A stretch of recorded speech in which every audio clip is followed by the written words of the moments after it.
நடைபெற வேண்டும் என்று வாழ்த்திய இந்த மாவட்ட கழகத்தினுடைய பொறுப்பாளரும் பெரம்பூர் சட்டப்பேரவை உறுப்பினருமான என் அருமை சகோதரர் அருண் ஆர்.டி. சேகர் அவர்களே, இந்த நிகழ்ச்சியில் கலந்து கொண்டு சிறப்பித்துக் கொண்டிருக்கக்கூடிய மாவட்ட கழகத்தினுடைய முன்னாள் செயலாளர், சென்னை மாநகராட்சியினுடைய நிலைக்குழு தலைவர் மரியாதைக்குரிய அண்ணன் இளைய அருணா அவர்களே,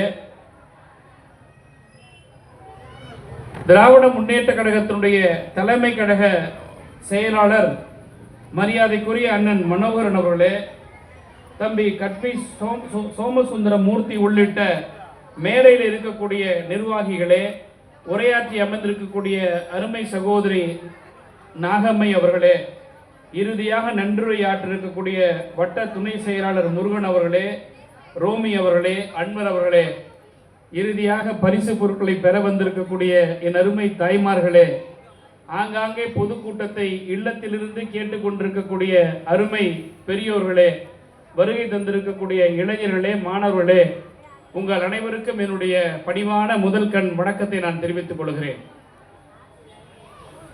இங்கே பேசுகிறவர்களெல்லாம் மிக சுருக்கமாக பேசியதற்கு காரணம், ஒன்று, வந்திருக்கக்கூடிய பேச்சாளருக்கு நேரம் கொடுக்க வேண்டும் என்று, இரண்டு, வந்திருக்கக்கூடிய தாய்மார்களெல்லாம் நேரத்தோடு போய் சீரியல் பார்க்க வேண்டும் என்று. இந்த ரெண்டு காரணத்தில் ரெண்டாவது சொன்ன காரணம் தான் பிரதான காரணமா இருக்கும்.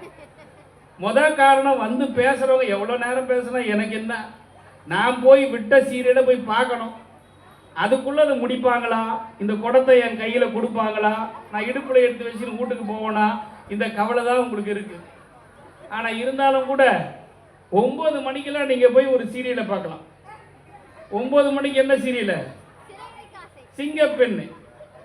அந்த 9 மணிக்கு வர சீரியல் சிங்கப்பெண் அல்ல, என் எதிரே அமர்ந்திருக்கக்கூடிய ஒவ்வொருவரும் சிங்கப்பெண்கள் தான்.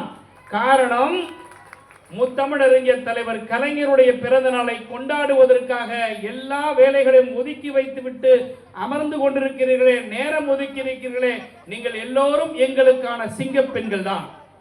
இந்த சிங்கப்பெண்கள் படிக்க வேண்டும். இந்த சிங்கப்பெண்கள் அரசு பள்ளிகள், அரசு அலுவலகங்களே பணிபுரிய வேண்டும்.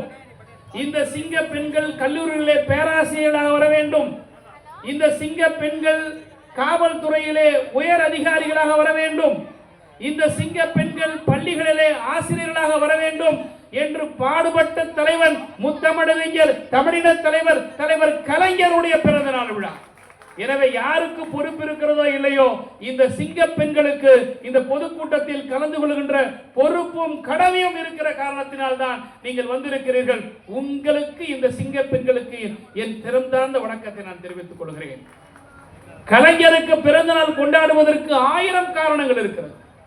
கலைஞரை கொண்டாடுவதற்கு இந்த தமிழ் மண்ணில் இருக்கக்கூடிய ஒவ்வொருவருக்கும் உரிமை இருக்கிறது.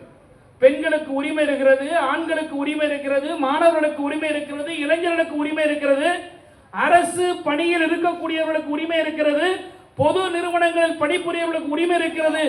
ஏன், அன்றாடம் கூலி வேலை செய்து பிழைப்புக்கக்கூடியவர்களுக்கு கூட கலைஞரினுடைய பிறந்த நாளை கொண்டாடுவதற்கு உரிமை இருக்கிறதுக்கு காரணம் என்னவென்று சொன்னால், எல்லோருக்குமான தலைவராக எல்லோருக்கும் திட்டத்தை கொண்டு வந்த ஒரே தலைவன் இந்தியாவில் முத்தமிழறிஞர் தலைவர் கலைஞர் தான். அரசு ஊழியர்களா, உங்களுக்கான திட்டத்தை கொடுத்தவர் கலைஞர். பெண்களுக்கா 33% இடஒதுக்கீடை கொண்டு வந்தவர் கலைஞர்.